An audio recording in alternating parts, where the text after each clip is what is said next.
Hello everyone and welcome to a truly awesome game from the first round of the TePe Sigeman tournament that is currently being played in Malmo, Sweden. It's Arjun Erigaisi, or could be Erigaisi. The couple of videos that I've made, I pronounced it as Erigaisi. Then I've received some emails that it's actually pronounced Erigaisi, so sorry about that. I will try to pronounce it properly now. But if it's not, if it's actually Erigaisi, then again, send me a couple of emails and we'll figure it out. He's been playing some incredible chess. He is getting very, very close to that 2700 rating. I think he's down some 25 points, but you know, it's those last 25 points is like a huge mountain to climb. And here, his opponent in the first round is our very well-known Alexei Shirov, none other than the master of the Mystic Hearts. You know that it's going to be an attacking game. Now, the only question is how attacking is it going to be, and who will be on the receiving end of all the attacking. So let's dive straight into it. It's there is quite a lot to enjoy. So Arjun with the white pieces opens with d4. Sorry about that. We have d5 by Shirov, c4, and now c6. We have knight to f3, knight to f6, and now knight to c3. We have e6 and bishop to g5. D captures on c4, and now going for the incredibly sharp Botvinnik variation of the semi-Slav. So e4, now preparing e5. We have b5, inviting e5, and this has all been played many times, so it's not a problem. e5 now challenging the knight, and h6 now, so we don't lose a piece. Bishop h4, and now g5, challenging the bishop here. Knight captures on g5, h captures, bishop captures. We're gonna win our piece back with e captures on f6. Knight b to d7, and now e captures on f6. You don't have to play this right away. There are many other attempts here that are popular, such as g3, bishop to e2, but e captures on f6 is the most popular idea. Bishop to b7, and now comes bishop to e2. Again, here the most popular is g3, but this kind of runs into a forced line because now you allow c5 to come with tempo, then you have to play d5. The position is now very well known, and most likely both of them know this. So here Arjun wants to surprise Shirov with a bishop to e2. Now he's preparing bishop to f3, so then c5 will no longer be an option. And now we have knight captures on f6. Here queen to b6 and also queen to a5 are the most popular options. Shirov goes for knight captures on f6. So now he will either have to keep his queen on d8, or he will have to play bishop e7 in order to activate the queen. So now bishop to f3, bishop to e7, and now there are a couple of moves that have been played in position, like queen e2. Also h4 is a known move, but here we have g3 now, and it is as of move 14 that we have a completely new game. So now g4 is much stronger than it was in that position because c5 is no longer an option. The bishop on b7 would just hang.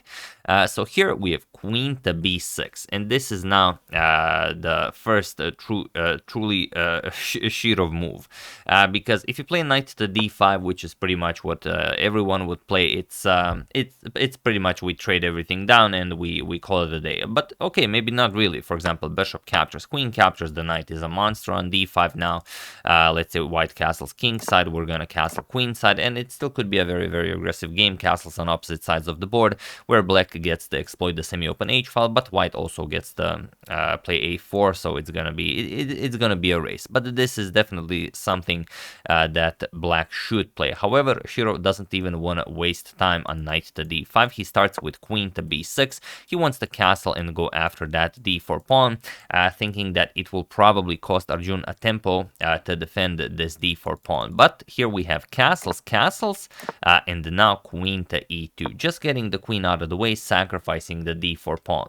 And this is probably something that came to Alexei as a surprise, as it's not a pleasant thing to have to do to capture a pawn, especially if you're such a natural-born attacker like Shirov. You prefer to be attacking and always having that initiative rather than picking up a pawn and allowing your opponent to consolidate or even to start the attack. But okay, here you kind of have to do it. Queen captures on d4 was played. Now rook f to d1. attacking the queen, queen to c5, putting pressure on the bishop here, and now pawn to h4, just defending the bishop, rook h to g8, and now we have rook captures on d8, bishop captures on d8, and bishop captures on f6. Bishop captures on f6, and now knight to e4. This will now force a trade of knight for bishop, so black will no longer have the bishop pair. Queen to e5, as the queen was also attacked. Knight captures on f6. Now, okay, you could play queen captures on e2, but then after the trade, you're just going to be down material. So queen captures on f6, and then now comes h5. So this is the position that I think Shirov did not have in mind when he decided to go for that queen to b6 idea instead of the knight to d5 one, as now there is really no good way to activate the bishop on b7, and well, we have a protected pass pawn on h5, so that will be an issue in the long run.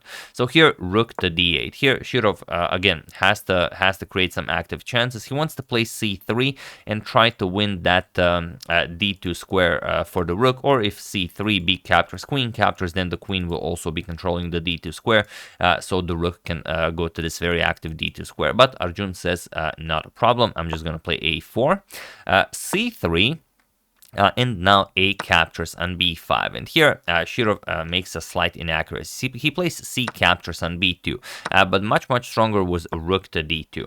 And now it seems weird because you're not going to be able to play c captures on b2, but that's exactly what you're going to play after the white queen moves. After queen to e3, now we capture, and now, okay, the rook is not hanging because we're threatening to pick this rook up with check, and only after rook to b1, now we move the rook to c2, and now we have immense pressure here against the white king. So this is what Shirov should have played. He played captures on b2 right away, but now it's a bit different. Rook to b1, and now of course you have no way of playing rook to d2, and that's a big problem. So now c5, but bishop to c6, saying that, okay, if you want to capture, then you allow something like queen to e6, could be a very problematic position for black.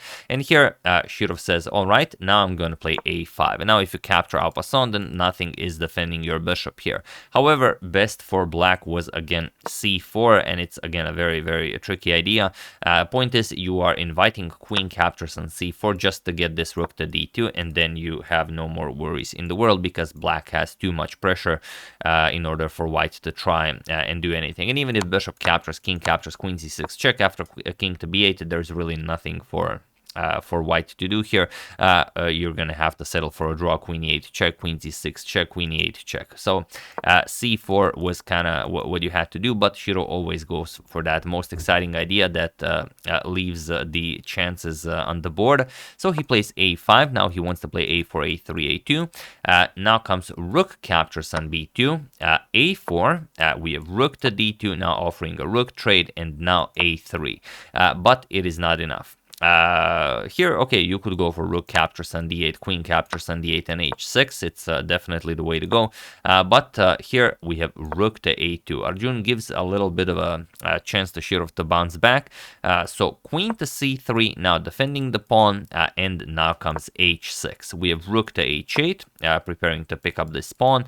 Now comes queen to d1, threatening queen d7 check, and queen captures on b7 with checkmate. So here we kind of have to trade bishop captures. We have pawn captures. Again, the same checkmate is glooming over the position, and now queen to d4. Offering a queen trade, you cannot allow this, and the problem for Shirov is that he can't really prevent the white queen from infiltrating. So queen to b3 now. Again, queen to b7 is coming, queen to b4, and now we have queen to d3. Again, with the same threat, but now queen to d7 and queen to a6 are being threatened, and there's just no good way to go about this. So here we have rook to d8, you have to allow something, queen to a6 check, king c7, and now rook captures on a3, eliminate all of black's chances, and now if black does not have a perpetual, it's just gonna be an easy win. So here queen b1 check, king g2, rook to d1 was played.